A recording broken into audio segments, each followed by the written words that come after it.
తెలంగాణలో అధికారం కోల్పోయి నిరాశ నిస్పృహలతో కొట్టుమిట్టాడుతూ ఓ దోపిడి దొంగల దండుపాల్య ముఠా నాయకులంతా ఇవాళ మొగన్ని కొట్టి మొగిసాలకు ఎక్కినట్టు అరుపులు పెరపప్పలు నడుస్తూ ఉన్నాయి. దాంట్లో ప్రధానంగా అగ్గిపుల్ల రావు, అదేవిధంగా మరో డ్రామా రావు, కేసీఆర్ గడిలో కట్టేసినటువంటి ఓ ఊరవంది బల్క సుమన్ గాడు ఒక పాలన మీద ప్రజల యొక్క మన్ననలు పొందుతున్నటువంటి కాంగ్రెస్ పార్టీ మీద రేవంత్ రెడ్డి గారి మీద పేలుతున్నటువంటి అవాక్కులని చెవాక్కులని తీవ్రంగా ఖండిస్తా ఉన్నాం.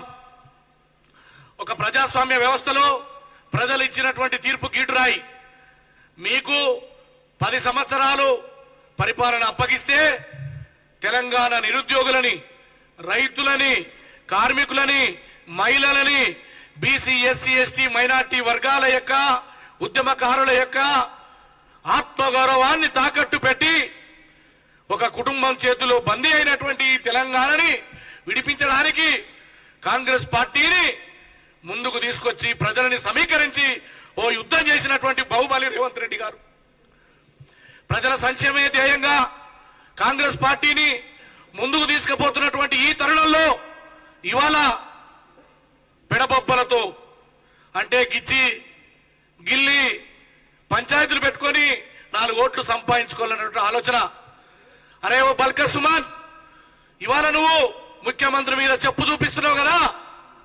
నేను అడుగుతున్నా, 10 సంవత్సరాలలో ఏ రోజైనా నిరుద్యోగుల సమస్యల మీద గాని, దళితుల సమస్యల మీద గాని, బలహీన వర్గాల సమస్యలు గాని, నీతో పాటు అనేక మంది జీవితాలు త్యాగం చేసినటువంటి ఉద్యమకారుల గురించి గాని పట్టించుకున్నవరా? లుచ్చనా కొడక అని అడుగుతున్నా.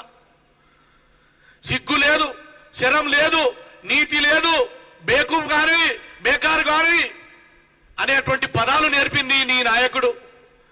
420 గాళ్ళు, లఫంగా గాళ్ళు, బాడకావులు, బద్మాషులు అనేటువంటి నికృష్టమైన భాషను తీసుకొచ్చింది నీ నాయకుడు రా విధవ.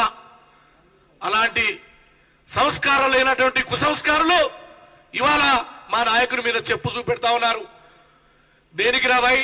40 లక్షల మంది నిరుద్యోగుల ఆత్మగౌరవాన్ని కాపాడడానికి రేపు రాబోయే రోజుల్లో 2 లక్షల ఉద్యోగాలు నింపుతున్నందుక? ఈ రాష్ట్రంలో దోపిడీ జరుగుతూ ఉంది. 1000 కోట్లు, లక్షల కోట్లు దోపిడీ జరిగితే ఎంక్వైరీ చేసినందుకారా? లేదా గ్యాస్ సిలిండర్ ఇస్తున్నందుక? బస్సుల్లో ఇప్పటికే 13 కోట్ల మంది మహిళలు ఉచితంగా ప్రయాణింపడానికి రేవంత్ రెడ్డి గారి నాయకత్వంలో ఈ కాంగ్రెస్ ప్రయత్నం చేసినందుక అని అడుగుతా ఉన్నా. బల్కా సుమన్ లాంటి ఓ లుచ్చాగాడు కేసీఆర్ యొక్క కుటుంబానికి ఓ చెడ్డీలు మోసో, కేసీఆర్ కుటుంబం సంకనాకో నువ్వు ఎంపీ కావచ్చు, ఎమ్మెల్యే కావచ్చు, కానీ అనేక మంది ఉద్యమకారుల యొక్క రక్తాన్ని పిండుకొని తాగినటువంటి ఆ కుటుంబాన్ని బంధపెట్టినటువంటి వీరుడు ధీరశాలి మా రేవంత్ రెడ్డి గారు, కాంగ్రెస్ పార్టీ. కానీ ఇవాళ నువ్వు చెప్పు చూపిస్తా ఉన్నావే, అదే చెప్పు మెడకేసి నీ గుండు గీసి సున్నం మూసి గార్ది మీద ఊరేగిస్తావు నా కొడక కేటీఆర్, హరీష్ రావు. నిన్న ముఖ్యమంత్రి గారు స్పష్టంగా ప్రెస్ మీట్ లో తెలంగాణకు జరిగినటువంటి నీటి విషయంలో జరిగినటువంటి దోపిడీ మీద జగన్తో ములాఖత్ అయినటువంటి విధానం కానీ, ఆ రోజు సమైక్య పాలకులతోటి నువ్వు జరిపినటువంటి లావాదేవీల మీద కూడా మాట్లాడితే జీర్ణించుకోలేక ఇవాళ మీరు ప్రెస్టేషన్లుగా అడ్డగోలుగా మాట్లాడుతూ ఉన్నారు. ఏమన్నాడు రాబాయ్ ముఖ్యమంత్రి గారు? ముచ్చుమర్రే గాని, అదేవిధంగా రాయలసీమకు సంబంధించినటువంటి ఎత్తిపోతల పథకాలే గాని, ఉన్నటువంటి పోతిరెడ్డికి పాడుకు పొక్క కొడితే దాన్ని స్వాగతించింది మీరు, మీ మంత్రిమండలిలోని నాయన నరసింహారెడ్డి గారు, కేసీఆర్ గారు.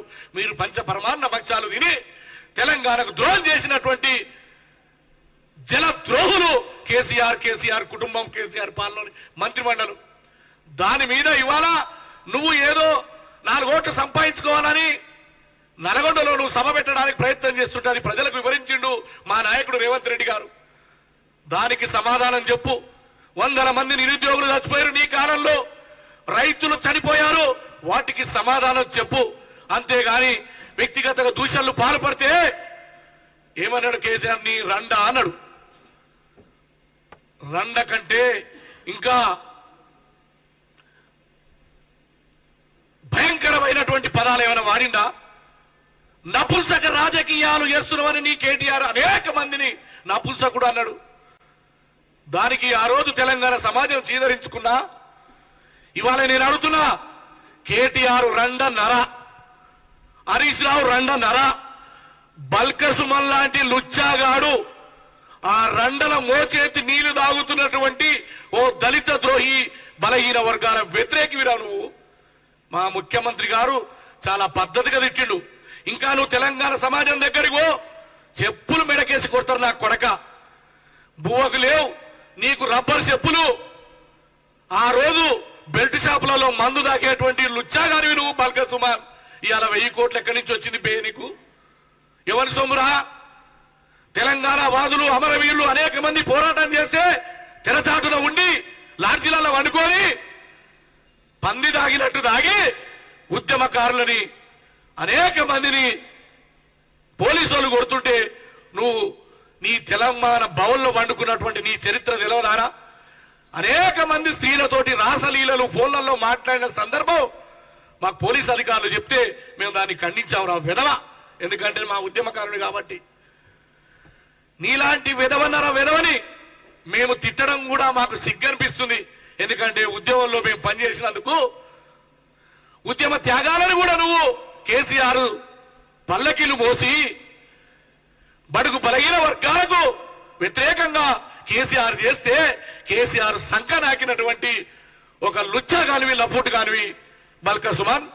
నువ్వు ఇవాళ మా ముఖ్యమంత్రి గారి గురించి మాట్లాడుతూ ఉన్నావు. మా ముఖ్యమంత్రి గారు కాంగ్రెస్ పార్టీలోకి వచ్చి 5 సంవత్సరాలే కావచ్చు, ఓ దమ్ముతో ధైర్యంతో కేసీఆర్ చేస్తున్నటువంటి అరాచక ఆటవిక దుర్మార్గ కుటుంబ దొరల పీడలిస్టులకు వ్యతిరేకంగా పోరాటం చేసి ఈ తెలంగాణలో కాంగ్రెస్ పార్టీని గెలిపించినటువంటి ఓ బాహుబలి. అటువంటి నాయకునే నువ్వు ఇవాళ అడ్డగోలిగా తిడితే లేదా మళ్ళా 4 కుక్కకు బొక్కలేసినట్టు కేసీఆర్ వాళ్ళు దోసుకుని 4 పైసలు పడతాయి అనుకుంటున్నావు. బిడ్డ నీకు మళ్ళా చెప్తావు, నా గుండు గీసి బాసింగాలు కట్టి గాడి మీద ఊరేగిస్తావు. రేపు సవాల్ చేసిండు మా యొక్క చారగొండ వెంకన్న. రేపు 11 గంటలకు అమరవీరుల దగ్గరికి తెలంగాణ ప్రజలు కవులు కళాకారులు మేధావులతో వస్తున్నా భయ్. నువ్వు చర్చగా సిద్ధమా? లేదు ప్రగతి భవన్ కు ప్రజాదండు గదిలొస్తాం. నీ దమ్ముంటే నీ దండుపాళ్యం ముఠాని ఇవాళ ఆమె పూలే అనే బొమ్మ పెట్టుకొని తిరుగుతా ఉంది. రింగ రింగ రింగ రింగ పట్టు చీరలు బంగారు చీరలు కట్టుకొని మా సిగ్గులేని కవితక్క. ఆ అక్కని పెట్టుకుంటావా? లేదా నీ డ్రామారావు గారిని పెట్టుకుంటావా? నీ అగ్గిపుల్ల హరీష్ రావుని పెట్టుకుంటావా? ఎవరినైనా పెట్టుకో కొడక. ఖచ్చితంగా నీకు దేహశుద్ధి జరుగుతుందని కూడా హెచ్చరిస్తున్నాం. ఎప్పుడైనా రాజకీయాల్లో ఒక్కటే మనవి చేస్తా ఉన్నా, మీరు అభివృద్ధి మీద గాని అవినీతి మీద గాని ప్రజల సమస్యల మీద గాని మాట్లాడు గాని వ్యక్తిగతంగా ముఖ్యమంత్రి గారి మీద రేవంత్ రెడ్డి గారి మీద మరొక్కసారి అవాక్కులు చెవాక్కులు పేల్తే నిన్ను ఆర్ట్స్ కాలేజ్ కాడ బొంద పెడతామని కూడా ఈ సందర్భంగా హెచ్చరిస్తూ, నీకు దమ్ముంటే 3 ప్లేసులకు మేము రేపు వస్తాం. 1 అమరవీరులు, 2 నీ ప్రగతి భవన్ గోడలు, 3 ఆర్ట్స్ కాలేజ్ దగ్గరికి రారా నా కొడక బల్కసుమన్. నువ్వు అన్నావు కదరా, డ్రామారావు గారు అన్నాడు కదా బట్టలు ఉడదీసుకొడతాని. అదే నీ బట్టలు ఉడదీసి నీ గుండు గీసి సున్నం పెట్టి గార్దుల మీద ఊరేగించకపోతే మేము మా అయ్యల గుట్టలేరా నా కొడకాని ఈ సందర్భంగా హెచ్చరిస్తూ, భౌతికంగా దేహశుద్ధి జరుగుతుంది నీకు. వెంటనే ముఖ్యమంత్రి గారికి క్షమాపణ చెప్పని నేను డిమాండ్ చేస్తున్నా. నీవు చేసినటువంటి తప్పులని ఇప్పటికే మా సోదరు కోరిండు. నువ్వు చేసిన అవినీతి 1000 కోట్ల అవినీతి జరిగింది. అటు సింగరేణిలో గాని అక్కడ ఉసుక గాని కుంభకోణం గాని దాని మీద ఎంక్వైరీ చేయాలని గౌరవ ముఖ్యమంత్రి గారిని రేపు కోరుతాం. ఆ తర్వాత నీకు శంకరగిరి మాన్యాలు తప్పవని కూడా ఈ సందర్భంగా హెచ్చరిస్తా ఉన్నా.